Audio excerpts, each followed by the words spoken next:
It's on the way. Okay, transcript. I don't mind. Oh, actually, I do. Okay.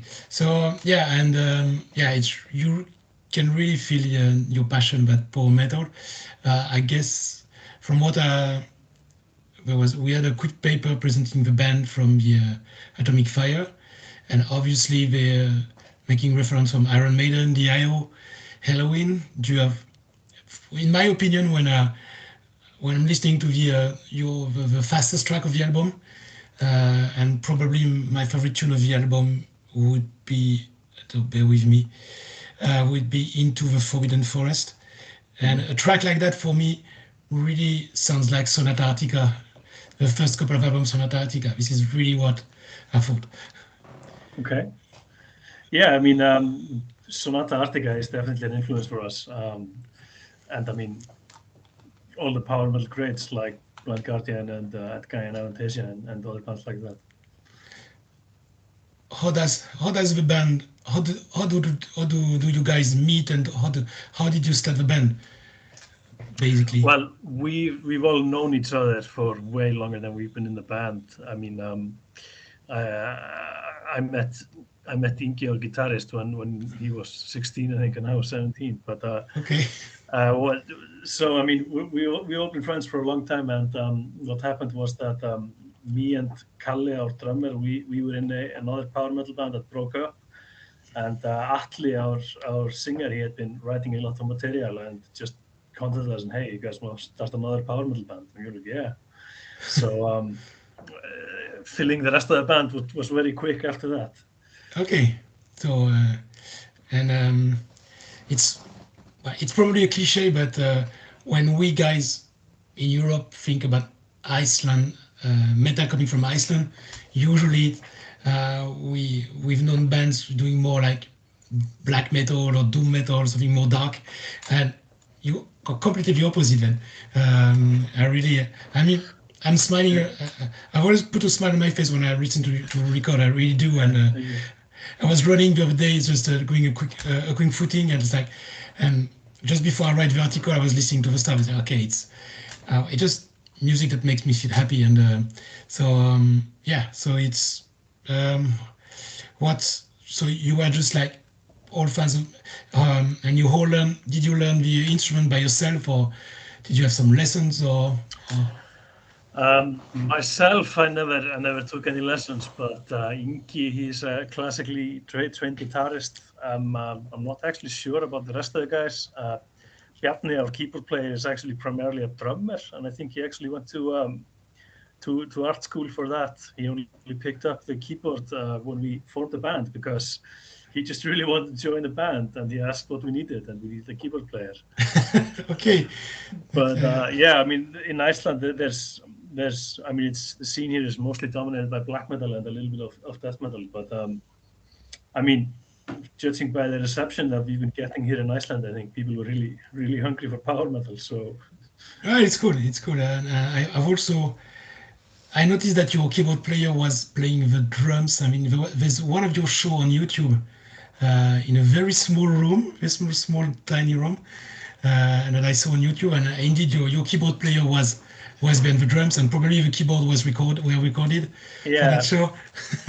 what the thing is that Bjarni, our keyboard player, he's, as I said, he is primarily a drummer and a really good one. So what happened was that Kalle, our main drummer, I suppose, he had a baby, so he was out of commission for a couple of months. Okay. So Bjarni just kind of, hey, I can just take over the drums meanwhile, so we can keep doing gigs. And so yeah, he plays every once in a while now still. So But yeah, it's cool. And if there's it seems on video, yeah, you really have one lead guitarist and one rhythm one, and seems like your lead guitarist, probably the guy you were talking about earlier, you can feel he's really comfortable with when he plays the guitar, and I really like.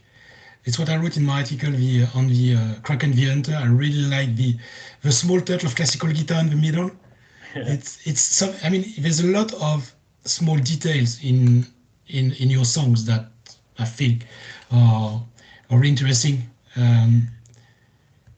Yeah, I mean, Ingi he's a absolutely phenomenal guitarist, and I mean, he's, as I said, he's a trained classical guitarist, and also Ingi and Bjarni, our keyboard player slash drummer, they're both trained sound engineers.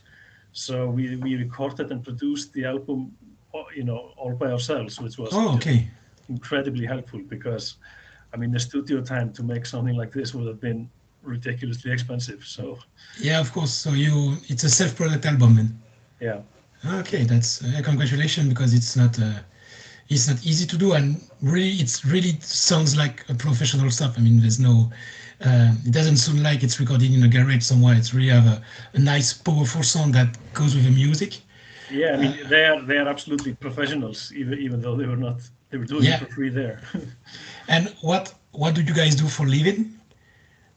Do Sorry. you, what do you guys do for living? What's your regular jobs? Or Uh, Actually, me and Bjarni, our keyboard player, and Atli, our singer, are all software developers. okay. This is just kind of a coincidence. And Ingi is a librarian, and Kalle, our drummer, he's some kind of business management person, and Bjarni, our rhythm guitarist, is a truck driver. So I mean, Yeah, it's we all have jobs and all have kids, so this is very much a hobby for us. yeah, but it's a hobby you do well. Once Yeah, again, and and it's cool because it's I really like the fact that you guys are like me, or like the guys that I'm working with on those metal stuff and so on. So we just we are all doing that for passion. Obviously, you're more skillful than us when you play guitars or bass or whatever. But I do play a guitar a little bit, but not. I can't be a professional. But I got a guitar in my bag. You can see that. But I got an amp and a guitar in my bag. So when the when home office is getting a bit too long, I'm playing the guitar, and I got too much meetings. I'm playing guitar there as well. So no, it's good. And obviously, I can see behind you there's a lot of figurines and books. So I guess the inspiration from Power Paladin comes yeah. maybe from there or from the other guys. We're all, for lack of better term, nerds, I guess. I mean, we're all really into fantasy, and we've dabbled in D&D. I mean, I got just during COVID, I got really into painting Warhammer. So because I Yeah, was sitting at home, everything was cancelled. So yeah, yeah, you got crazy, and there's nothing else to do. So yeah. So I mean, yeah, definitely. I mean, there are I mean, also just in power metal in general, I think it really draws inspiration from kind of like fantasy literature and video games and stuff like that.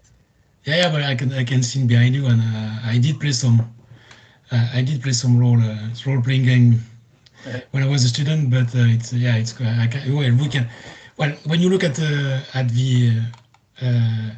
the picture of the album, and obviously when you really just by looking at the picture and looking at the name of the songs, you know you know where you're going. Uh, Yeah, Dark Restore, Creatures of the Night, one of my favorite tune. Just the and it's I mean it's a genre that I mean was obviously very popular in the 80s, but somehow now there's a revival around that, and you're not the only bands to have I would say power, heavy, speed metal, whatever you call it. But do you do you like modern? Do you know? Or do you like over modern bands like you, or like doing same similar style as you do? yeah. I mean, of course. I mean, for instance, Unleash the Archers is a band that's active right now that I'm absolutely in love with. I mean, their album Apex is just one of the best metal albums of the past years, I think. And I mean, also I really like Battle Beast and Beast in Black, which I always mix up, but they're both really good. I really like Beast in Black as well. I mean, Yeah, completely. but yeah, but I'm really into just basically, I mean, all the yeah, all the metal bands. Yeah, and do you listen, or do you get inspiration from other genre of rock or metal? I don't know. Do you like I don't know. Personally, I'm really into thrash metal because this is where I started listening to metal. But do you, I mean, do you listen to death metal or do you listen to Yeah, whatever? I mean, me personally, I listen to quite a lot of death metal and black metal as well. But I mean, power metal and kind of traditional heavy metal is kind of the big thing for me, obviously. Um, but I'm also, I mean, I'm into a bit of classical music and a bit of synthwave and stuff like that. But I mean, for all of us are, I mean, we're all a little bit different, but I guess power metal and like classical heavy metal is the main thing for all of us. Yeah, you We, can. Sorry. most of like Ingi and Atli and Bjarni, they were actually in a 80s glam rock cover band and still are, I guess. It's a little bit inactive, so that's a big influence for them. Yeah, when you start the album, I mean, obviously on Crack and the Hunter, the first lead guitar is definitely Iron Maiden. You can. Yeah, we've heard there was a we You're there. There's no yeah doubt. You know what's it's coming. yeah. It's the main riff is incredibly similar to a riff that's in Sign of the Cross by Iron Maiden, Yeah, and we didn't notice. I mean, obviously we are huge Iron Maiden fans, but yeah. then we released the song, and like the first comment was, "Hey, this riff is from the Iron Maiden." We were like, "Oh yeah, I Yeah, guess it is." yeah, I guess it is, but at the end of the day, I mean, the, I mean, they've been so influential that you will find I mean, things from there everywhere. call it a homage.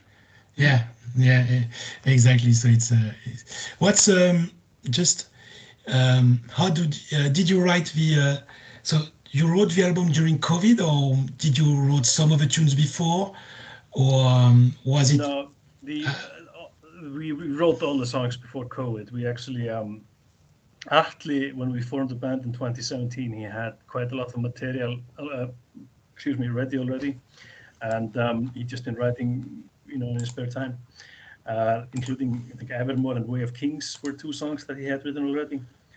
But we had finished writing all the songs in 2018 and actually started recording the album then.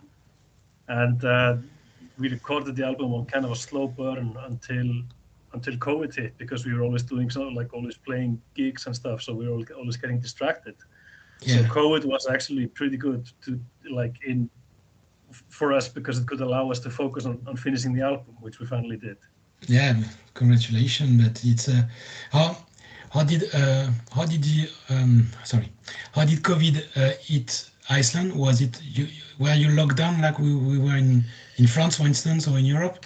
We never locked down totally. I mean, we went down to like restrictions like maximum of 10 people in the room and stuff like that, but schools remained open for almost all of it, and I think we got off pretty easy compared to most places. I mean, we're having this huge Omicron wave right now, like everybody else is, I guess. Yeah, But yeah, same for but us. Yeah. but but until then, we got I think we managed it pretty well. Okay. Did you do you plan to fly down to Europe and play some gigs in France or in UK or Germany? Do you think your jobs will allow you to do that, or do you get the money to do it? I don't know. You probably have you probably want to do it. Well, I guess. Yeah, I mean, we actually, I mean, we have a booking agent now who's looking into all this stuff, and we'll probably be playing a few gigs in the mainland Europe in 2023 at least. Wow. I don't know about 2022, because I mean, it's all kind of up in the air because of COVID and stuff like that. So I mean, it's even unclear at this point if there are going to be any summer festivals. But I mean, eventually, yeah, definitely 2023 at the latest. And with a new album, or Probably not by 2023, but okay. eventually, yeah. We're already tossing some ideas around. Yeah, because it's I would say it's like Lord of the Rings. It's only chapter one, and probably gonna have a It's a couple of trilogy. chapters. Yeah, yeah, perhaps. And I read a couple of review of your album, um, highly positive, and there were two things that were mentioned pretty much everywhere. The first thing that I noticed myself is that you were talking about your keyboard players, Barney, if I remember his name, Mhm. and what I like about the keyboard in Power Paladin in your album is that it's not everywhere all the time. There's a lot of band now that I love Beast in Black, but if obviously I can understand that people hate Beast in Black because Yeah, like there's keyboard the big everywhere. synths, yeah. Yeah, it's like synth pop, and sometimes it's more back in the 80s than 90s. But in urban, I mean, you have keyboard obviously, but it's there at the right time. Um, Mhm. how do you? Well, I actually, when we were forming the band, we initially had, we didn't have a keyboard player yet, and we were kind of talking, should we get a keyboard player? I actually voted no because I really love power metal, but I really hate it when the keyboards are too overpowering. Uh, but then, I yeah, agree. then Bjarni joined, and I think because he's not primarily a keyboard player, he has a really good perspective on how the instrument works best in power metal, and I really like his keyboard lines and the orchestration that he did for some of the tracks as well. So Yeah, yeah, it's a little spice. It's not overpowering, but it's just the right amount, I think. yeah, and for in my taste, I'm pretty much like you. I mean, I agree that. I still don't understand why I love Beast in Black so much because I'm more like you. I rather have a discrete and a little bit of keyboard here and there. But and this is exactly what you do. There's probably only one track, probably Way of Kings or Right of the Storm, where there is a keyboard solo. Mhm. I don't remember which one of those two, but otherwise it's mostly a twin guitar solo that's typically Priest or Maiden style, but which find it well. And there's another comment that I wrote, but personally it's not a must for me. But some people were looking for a ballad at some stage in your album. For me, there's no need of a ballad in a heavy metal thing, but I read that a couple of comments said, "Oh, a ballad could be good in the middle because to take our breath back because it's it's too powerful." Yeah, I mean we discussed whether we should do a ballad, and we just kind of no, that's not our style. I mean personally, I am not a fan of the sometimes obligatory power metal Yeah, ballad. Um, w- the last track on the album, There Can Be Only One, actually started out as a ballad, yeah, but ended up being something else, which I really liked. And so yeah, not not personally a fan of the power metal ballad. yeah, but So I don't think our second album is going to have one either. yeah, but then there's a lot there's not a ballad in all of power metal album. I mean, I really I really love Power Wolf, and they only make ballads for the last two albums, and it's really a band that I think it's really great. But um, any I yeah um, from tracks to tracks. I mean, what I really like also is the video from Craven the Hunter. Really, you can feel. I mean, it's obviously some people may comment it's a bit outdated, but which I can understand because but at the end of the day, for me it's showing so much of your world, of your universe, and where you want to drag us. So Yeah, I mean the video definitely has a very severe green screen like look, which was I mean that was basically what we could afford to do in the time we had, but it was also kind of intentional because like we were kind of it was a little bit of a reference to like these old late 90s early 2000s like heavy metal and power metal videos like Hammerfall has one yeah, with like these awful CGI skeletons, yeah. which was that video was actually a huge inspiration for us. We can like a little bit campy, a little bit shitty, but also kind of funny. That was what we were going for.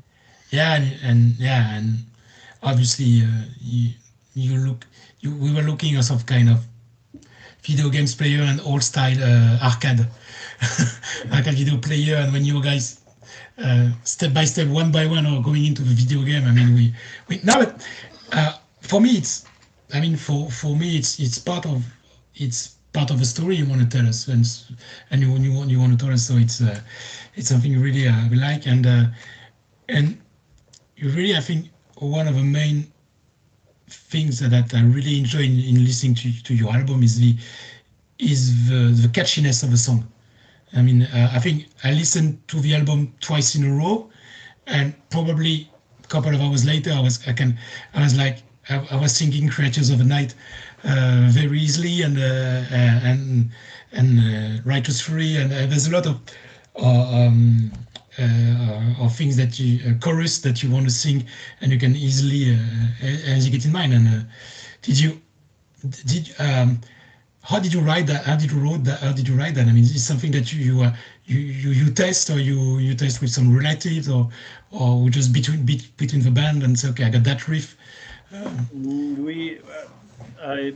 Atli and our singer and Ingi, our guitarist, they will usually start with like a bass for a song, and then I will send it to the rest of us and and we give them feedback and improvements and stuff like that.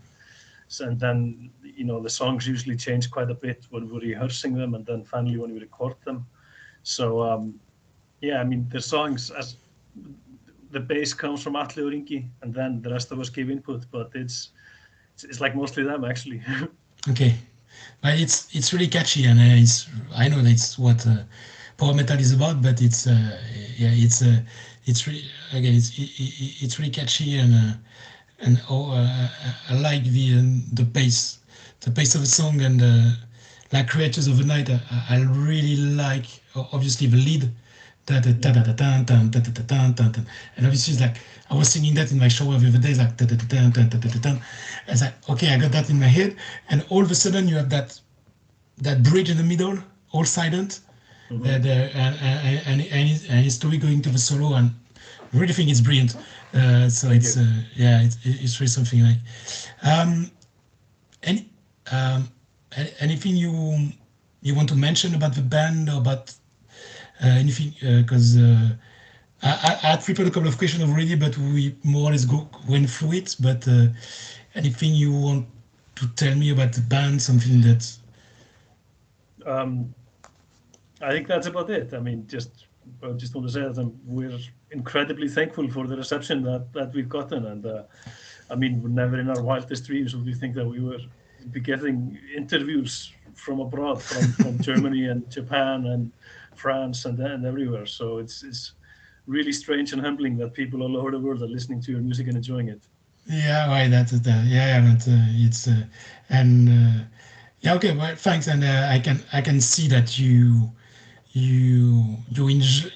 obviously enjoy when I'm saying all those nice things with the album, but also you really feel. I can really feel that you are very humble, and I guess that the rest of the band is humble as well. So it's for me it's really nice to have a chance to chat with you, because again it's it's people like you just between the two of us, and people like you and I. You can see we are not star. We're just very passionate, and getting the chance and to exchange about the music some 1,000 kilometers away. It's quite cool. We're just some guys who like metal. I mean, exactly. At the end of the day, that's it. And I got a daughter that also likes metal, so we're going to gigs together, and fine. Fantastic. Yeah, fingers crossed we can go to a gig next month, because with COVID it's not. It's gonna be my first gig in 2 years, so fingers crossed we can do. Yeah, we're gonna see Avatar, and nice. Big fan. Okay, fingers crossed we get the chance to see you in Europe. But it's written there somewhere, 2023. At the latest. At the latest, and okay. Thanks very much for your time. Really appreciate the interview. Hope you did as well. And thank you. I'll double check. I will share it in English because it's recorded. And obviously I will translate it in French for Webzine, but I can share it with you in English. So the recording, if you want, just to keep some tracks. Okay. Thank you very much again, and keep doing that nice power metal of yours. We really enjoyed it. Yeah, thank you. Have a nice day. You too. Bye-bye. Bye.